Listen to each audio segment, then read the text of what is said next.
My name is Randy Rubenstein, and welcome to the Mastermind Parenting Podcast. At Mastermind Parenting, we're on a mission to support strong-willed kids and the families that love them. You're listening to the Mastermind Parenting Podcast with Randy Rubenstein, episode 198. Hi, guys. Okay, we are going to continue with our lovely theme of bullying and boundaries and all things back to school. And I know these are not fun topics. I've been working with some different parents, and I just feel like it seems like when things really seem to go south, most of these parents are kicking themselves and blaming themselves and feeling like there was lots of warning signs, and they put their head in the sand. And I guess, I have always only compassion and never judgment. And I know it's an impossible position to be in. And I just feel like so many of our strong-willed kids, I think that's the deep rooted fear is, if this is what this looks like at 8 or at 10, or if this is how they're behaving towards their sibling or towards the family members, how are they going to be out in the world? And what's it going to look like when they're 14 and 16 and 19? And I think just so many parents of kids that are struggling and not doing well, or showing up with aggressive, mean, traditional behaviors that would get them punished, and some version of the dunce cap. I think that these are the kids that quite often fall through the cracks, because even these kids that, even when it's your kid, like, you love them, but quite often they're hard to like. And so it's a really tricky position to be in when you're deep down worried, like, what if one day my kid harms themselves or someone else or both? And these are not easy things to talk about or easy things to look at. And I want to have a different conversation. Like, my ultimate goal is to help these kids. And because when you help these kids, guess what happens?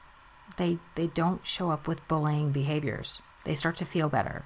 And when you start to feel better, you start to do better.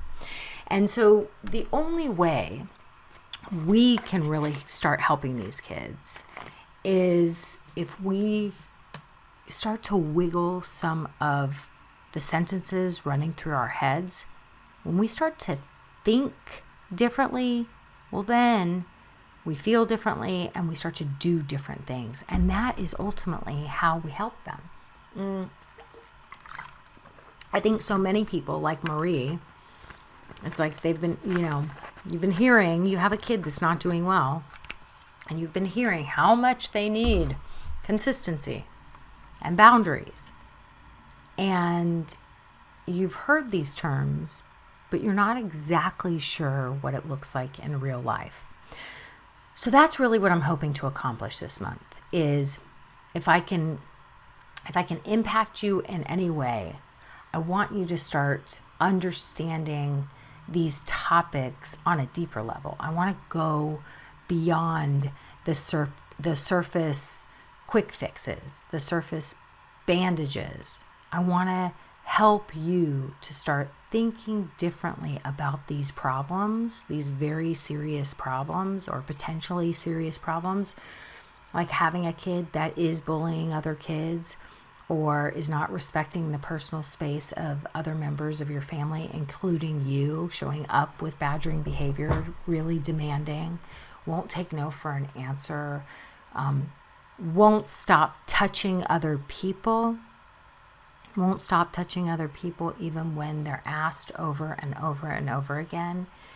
We all, everybody I don't know one person that is like, I'm a proponent of rape culture, but how do we teach consent ultimately? Like, how do we teach consent? Well, we start to teach consent by having a little tiny child who is showing up, getting on your lap, getting on your lap, getting on your lap.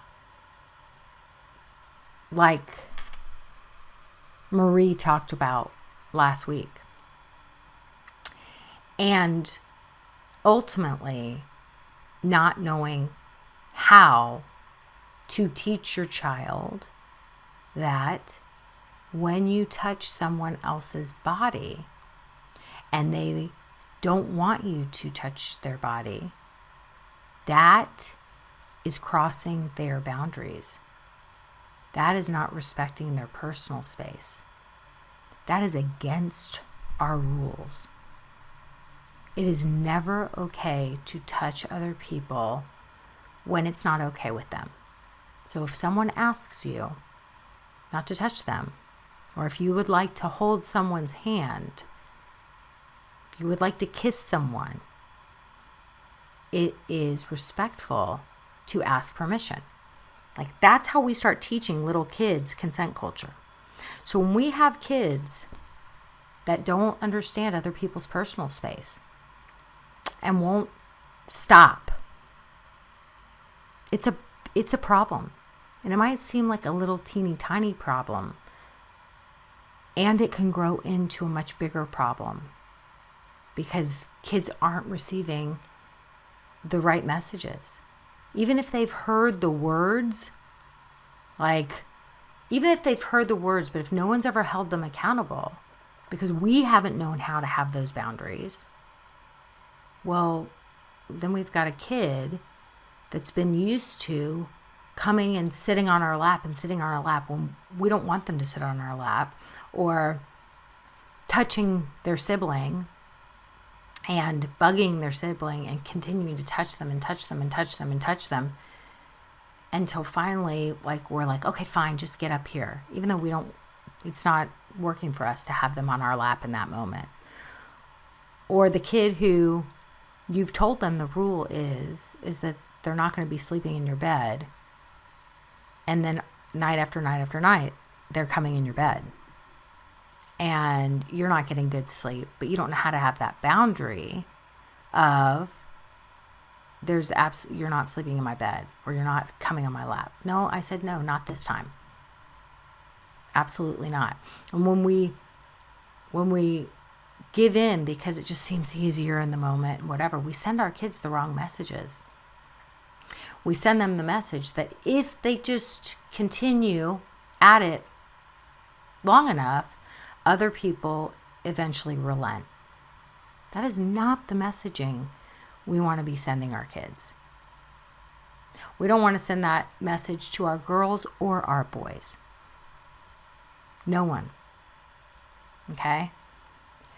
So I want you guys to take these topics seriously because they do grow into other things, and you can't teach what you don't have. So if these things have never occurred to you, or you're the woman who eventually just gives in, and the consistency, it does seem elusive, and you're just not like, I am begging you to get support, right? Because somewhere you received the message that you weren't allowed to want what you want, or tell other people what was okay with you or not okay with you. And when they refused to comply, you felt powerless in making sure that your words were taken seriously and following through. And no, I said I was going to walk you back to bed. There's no talking. And then the person has a complete conniption fit and a temper tantrum. And okay, it's not your job to fix them or make them happier. And if they wake up the whole house, they wake up the whole house. And then the next day, you follow through on the consequences that you said you were going to follow through on, which is, last night didn't go well.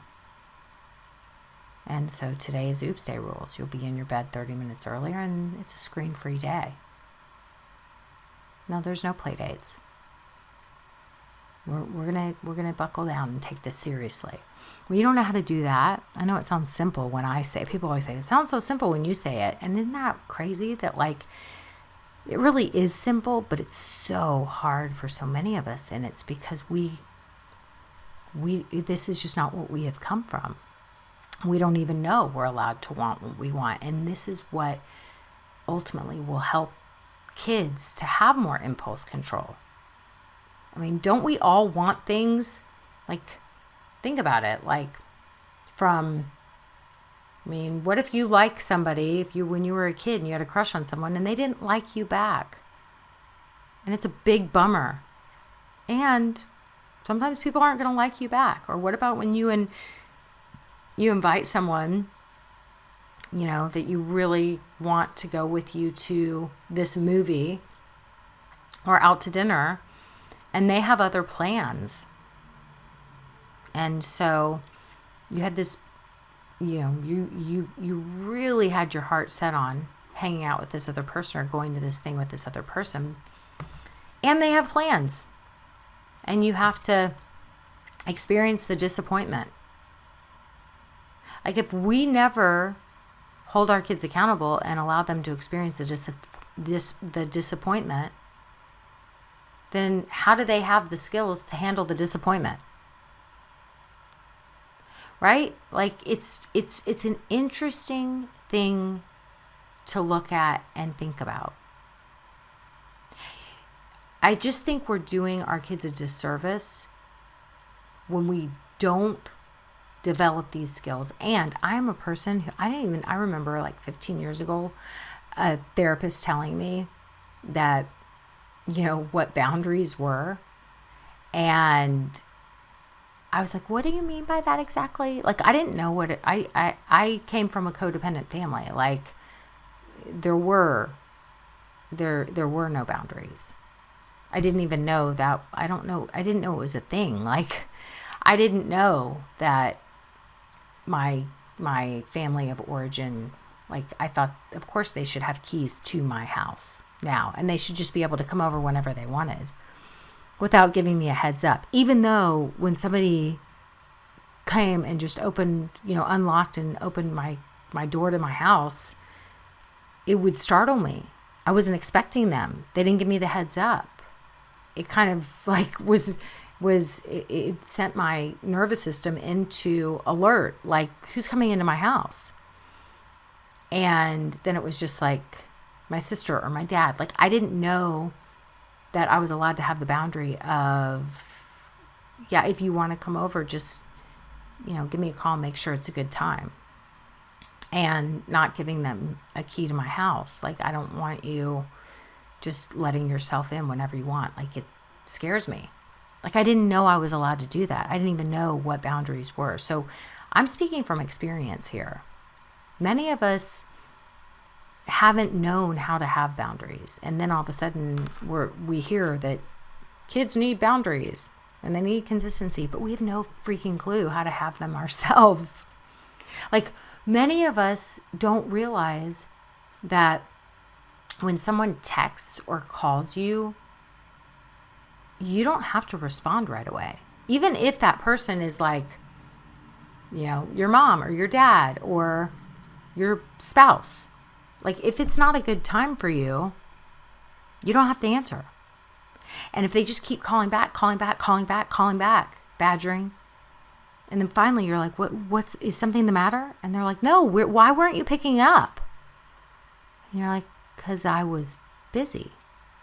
Is this an emergency? No. Okay, I will call you back. Goodbye. Many of us think God, that's so rude. Right? I want you to think about those things. Because if it's not a good time for you, you don't have to pick up. You don't have to text back right away. And having those boundaries, listening to your body, there's a reason why you're annoyed when the person's calling and calling and calling, or texting and texting and texting, and acting so demanding. We have to learn these skills. We have to learn these skills. And this is what ultimately our kids need us to learn, because they need to learn these skills too. And when there are clear boundaries in place, it's actually super generous, because then other people know, like when you call them or when you text them back, they're not a to-do for you. It's a want. Like they trust you and you're clear about things, right? So boundaries are always about you. They're not about the other person. They're about you showing up in your life and effectively communicating what's okay with you, what's not okay with you. You're allowed to want what you want and communicate it to other people. So for kids, when we get real clear on these are the rules, and when the rules aren't followed, this is what happens. Well, it's so clear. So they don't have to wonder constantly, like, is she going to walk me back to my bed this time, or is she going to let me sleep in her bed? Is she going to let me watch a show if I beg and beg and beg and beg, even though I've already gone over on my tech time today? Because sometimes she does, and sometimes she doesn't. So they're always going to push and push and push. But when the rule is the rule, like, they feel more grounded in their nervous system. Now, I know they're going to fight it at first because they're used to a lot of wishy-washiness, but ultimately it gives them more certainty. It helps them to feel safer in the world. Boundaries are generous and loving. And the better we get at them, the more they're not loaded, where we're like guilting other people for crossing our boundaries. Like if somebody else is crossing our boundaries and they're testing us, it's just up to us to hold firm on our boundaries. And it's hard to do because many of us are just learning this skill set. So just give yourself some grace and realize if it's a brand new skill set, it's going to take a minute or 2 or 3 or 4. Okay, so the theme of the day when it comes to Marie's posts that I'm going to read, when kids refuse to stop.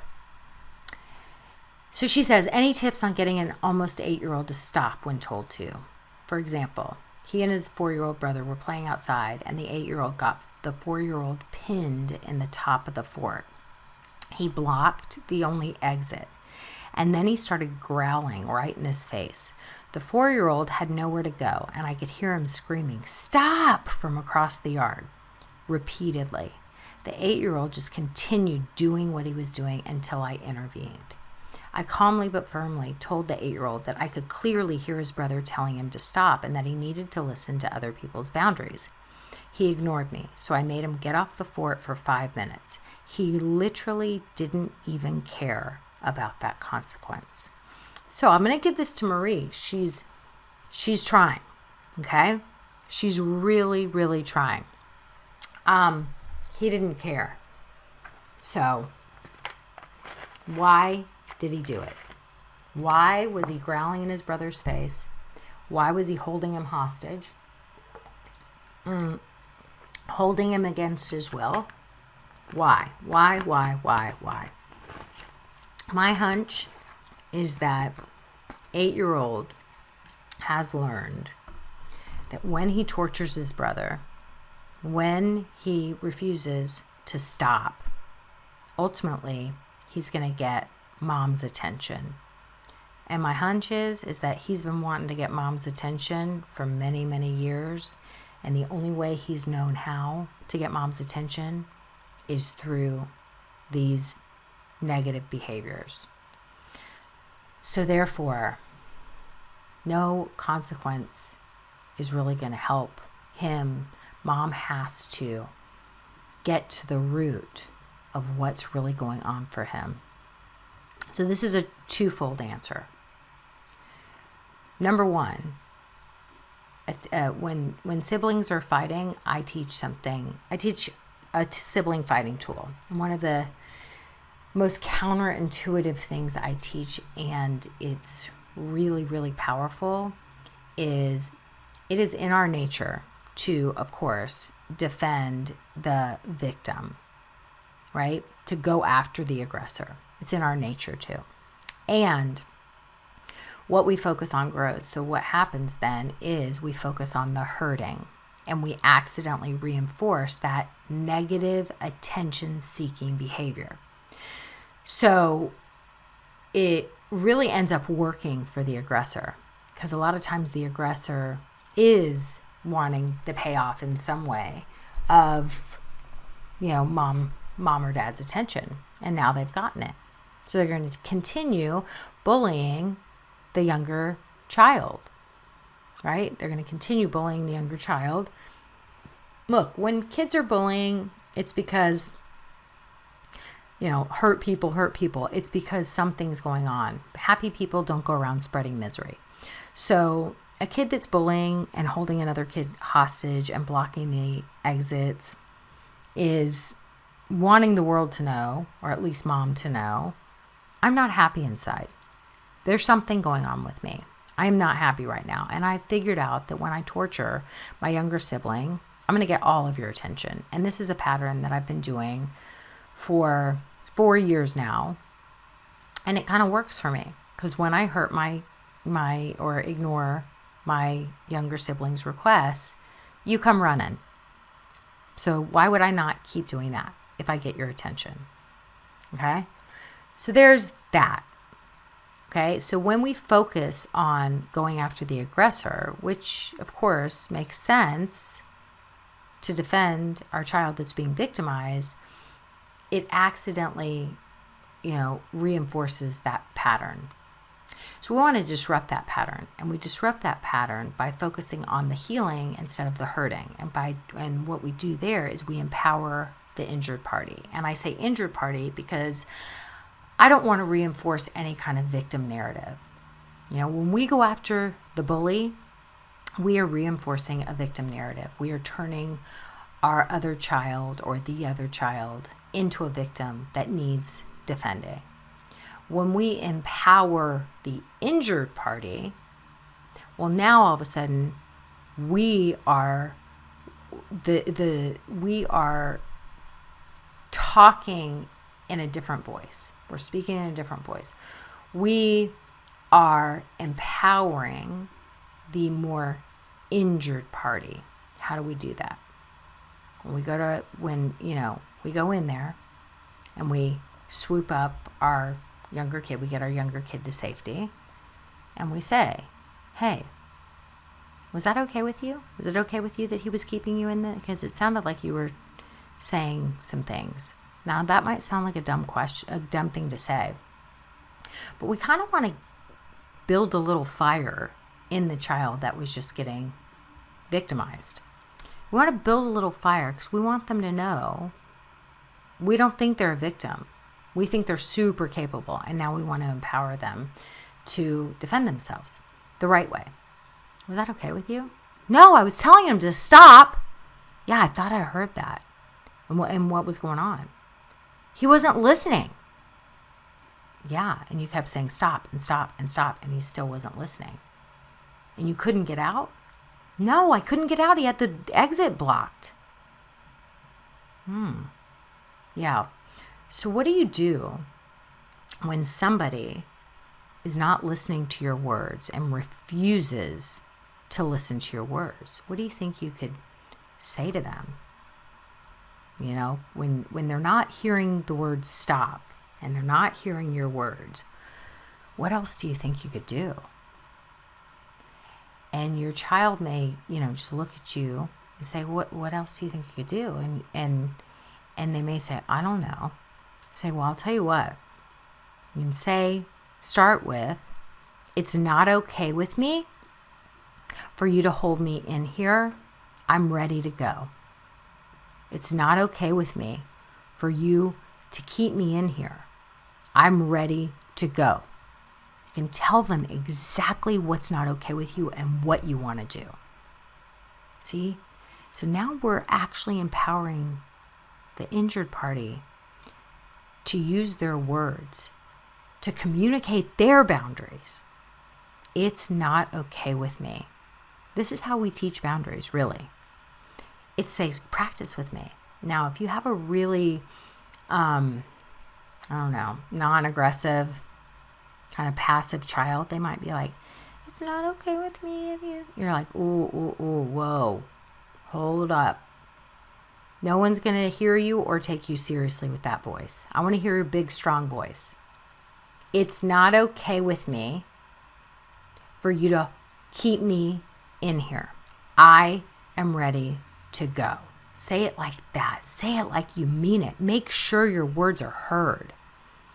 See, so now all of a sudden we're like modeling pack leadership, assertive language. Like we're telling this child, like, hey, I believe in you. Like you've got some gusto. I know you can do this. And that child, if nothing else, is now realizing they are not powerless. And they're hearing this new sort of way to communicate. Okay? And so then you may have a child that's just been bullied so much by their aggressive sibling. They might say, well, he never listens. You know, they may have, just like Marie, some yeah buts, but he never listens. And you may say, yeah, he's not listening. So when you use those words and you clearly let him know what's okay with you and what's not okay with you, and he doesn't listen, what can you do next? And your child might go, I don't know. You say, I'm always close by. That's when you say, Mom, I need your help. I want you to say it just like that, not in a whining voice, in a serious voice, so I know you mean business. Mom, I need your help. Okay? So you'll use your words to let him know what's okay with you, what's not okay with you, and give him an opportunity to do the right thing and to hear you.